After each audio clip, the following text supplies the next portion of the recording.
Today was the Sims 4 Werewolves livestream, and I'm here to summarize it for you. We'll look at a lot of features of this new pack, so let's jump right in. The stream started in CAS. I normally wouldn't show this part, but there's a new feature coming in this pack. You can put body scars on your sim. Some of them look really nice, like your sim got nearly killed in a fight. We will get into customizing the look of your werewolf a bit later. There's a new werewolf aspiration you can take. It's unique in that it's not a tutorial for the pack for once. This one starts as Werewolf Initiate and gives you the tutorial parts. Once you complete it, you can pick one of 4 unlocked aspirations, each of which is tied to a specific storyline. You can rise to leader of the pack, be a lone wolf, or become a normal sim again. They said they are listening to feedback about tutorial aspirations, and that's good. They now went into the new world of Moonwood Mill, which features 5 lots and designed by James Turner. They said on Twitter that keeping this to 5 lots allowed them to stay within the constraints of a game pack budget and focus more on gameplay. So Moonwood Mill is like an abandoned lumber town where werewolves have taken over. It's nice and trashy. In the town squares, there's a statue that will give you the current moon phase. You can also see this in the bottom of the interface and on the calendar. Base game players will be happy to hear that the lunar cycle is coming to the game with 8 lunar phases, and it's something you will have options for, like how long the phases last. You can turn on the full moon permanently or disable lunar effects entirely. Mermaids, vampires, and spellcasters will be impacted by lunar phases, so you will not need werewolves to get some perks during full moon on those other occults. Using the town info board, you can get things like Werbies advisories and info on the 2 wolf packs that are in the town. So Werbies is like rabies. More on that later. The new pack features underground tunnels, one of which is accessible through this old portal potty. This leads to the Werewolf Underground ancient tunnels. The wolves moved out of these tunnels to live in the town once it was abandoned. This can be hard on normal sims, but vampires and spellcasters will have an easier time down here than normal sims. They said you can find collectibles and things down here and unlock the ability to quick travel between the various underground entrances. Once a sim knows about it, they can teach it to others, which is cool. They spent a bit too much time in these tunnels as for summarizing all this, but the stream was fun and lighthearted. I guess this lake looks a bit more magical during a full moon, but it wasn't shown. There's some magical flower you can only harvest on full moons. They said they made some effort to incorporate lunar cycles into this new world and its appearance where they could. Now they decided to show us Greg. They showed this picture during the lead up to this, and Greg was the one absent on the far side of the picture. So Sims can run into this Greg character, and I reckon he's a werewolf who has lost control. Greg has some kind of lore you can learn, but vaguely he's a menace in the area and he's strong. You can eventually learn to communicate with this sim and even woohoo him if you want, apparently. This pack will feature a new option that will let you disable werewolf appearances outside of Moonwood Mill. Thank goodness they finally did this. So lore is a big part of the pack. You can pick some up reading books or even say talking to Greg, and not only will you learn tidbits of how the wolves fit in with other occults, it also allows your sim to unlock some new abilities. Werewolves are a good bit like vampires in that they can spar and turn each other, or play some tug of war. There are some ways to become a werewolf. You can make a werewolf in CAS, be bitten by a werewolf, or contracting werbies, which is a bit more drawn out transformation. Sims can also pass on the werewolf trait through birth, and 2 werewolves might have a greater werewolf or a dormant one, so it'll skip a generation. Sims don't get the ability to turn into a werewolf until teen years, unfortunately, but they can be a bit more aggressive in the child and toddler stage. So now we went on to the wolf packs of the werewolf pack.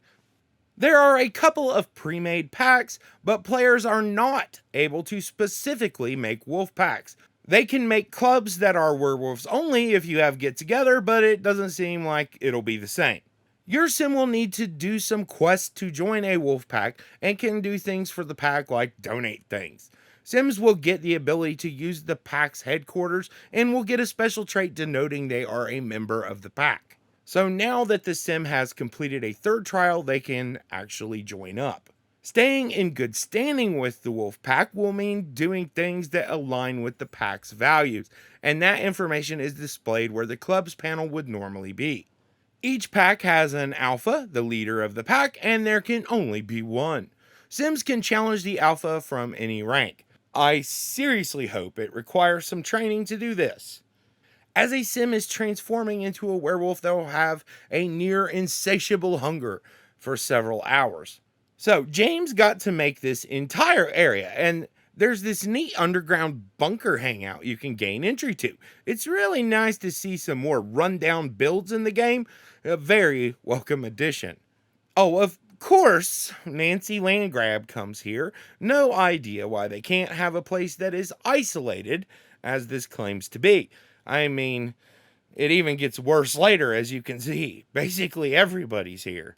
So this underground tunnel entrance is actually a build by object that you can put on your lot and will travel you to the tunnel network in Moonwood Mill.